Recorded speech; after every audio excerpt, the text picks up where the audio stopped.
Hi, this quick update. This is Wednesday, the 13th of November, 10 minutes to go for core CPI out of the US. This is the balance of my pound dollar short from the week before. It is currently plus 250 pips, taken 75% of the profit out of this already.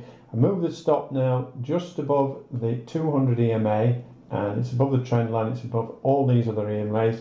So if the news is perceived to be bad for the US and the pound comes up, A, I want to add to this position, and B, I want to give it some room. I have an order ready for the Euro USD. I'm going to leave it in because the current price is so far away that if the news was extraordinarily bad for the USA, that would be a 260 pip move, which is 4 days range.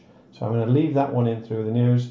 And the best trade I had this week was a to the pip entry yet again. I wanted to get in the dollar yen. I didn't get the pullback, so I have caught the euro yen.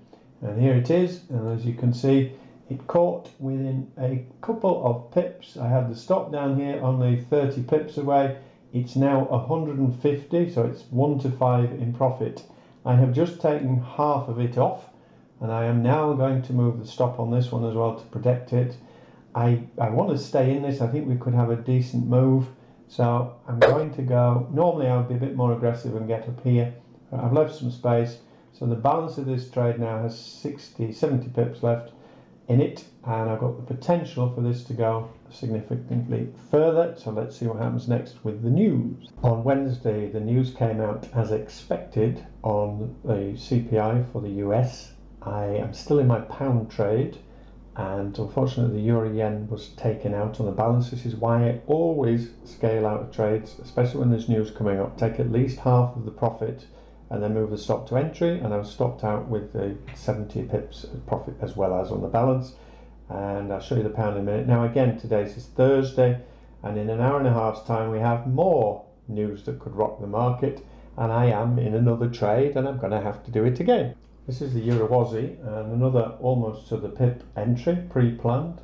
And I have at the moment, I've got the stop up here, 35 pips away. It's only done, well, maximum today's done 50. The news is out soon, in an hour or so, so I will have to hope this moves a little lower, and then I will have to move the stop in here, maybe take some profit. This is that euro yen. I got taken out on a pullback. I have placed the order in here yet again, a repeat of last time. So let's see if we can get another to the pip entry on this one, risking 40 odd, hopefully for overall for hundreds. This is the pound. And the pound the other day was 250 pips in profit. It's now 330 pips in profit.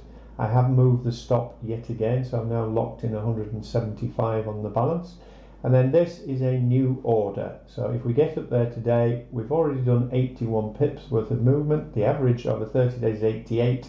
The maximum is 110, so I'm thinking if this spikes back up here, then that would be 120, more than an average day's range. Multiple reasons to take the trade, multiple support and resistance. After a significant break, I want to add to the position if possible. Okay, I hope that helps. Catch you later.